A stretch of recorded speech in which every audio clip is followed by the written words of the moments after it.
वह नवमी की कहानी राजस्थान के चूरू जिले के ददरेवा गांव में जन्मे 5 पीरों में से एक गोगा जी को सांपों के देवता के नाम से भी जाना जाता है।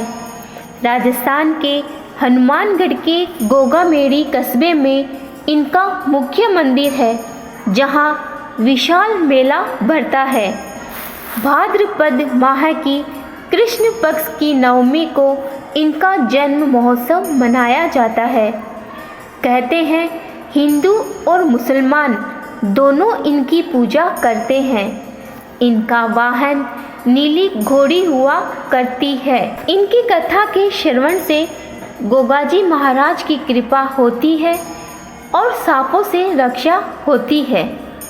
मारू देश की रानी बाछला गुरु गोरखनाथ जी की परम भक्त थी। एक दिन गुरु गोरखनाथ जी अपने शिष्यों के साथ उसी रानी बाछला के राज्य में आते हैं और अपने एक शिष्य को नगर में जाकर भिक्षा मांगकर आने को कहते हैं। गुरु का आदेश पाकर वह पूरे नगर में भिक्षा मांगता मांगता राजमहल पहुंच जाता है। तब रानी उसे बहुत धन देती है, परंतु शिष्य वह धन लेने से मना कर देता है और थोड़ा सा अनाज मांगता है। तो रानी अहंकारवश हंसती है और कहती है, हमारे राजमहलों के गोदामों में तो अनाजों का भंडार है, परंतु तुम्हें कौन से पात्र में अनाज चाहिए। तब वह योगी अपना भिक्षा पात्र सामने कर देता है। रानी अपने महल के गोदामों का सारा अनाज डाल देती है, परंतु भिक्षा पात्र खाली रहता है। अपने नगर का, राज्य का सारा अनाज भी मंगवाकर पात्र में डालती है, परंतु फिर भी पात्र खाली रहता है। यह चमत्कार देखकर रानी जी योगी की शक्ति के आगे झुककर क्षमा मांगती है और योगी को अपने दुख के बारे में बताती है कि मेरी कोई संतान नहीं है। तब योगी रानी बाछला को अपने गुरु गोरखनाथ जी से मिलने को कहता है और उनसे 2 फल प्राप्त करने को कहता है। तभी यह बात उसकी ननंद चुपके से सुन लेती है और रानी से पहले ही मिलने चली जाती है।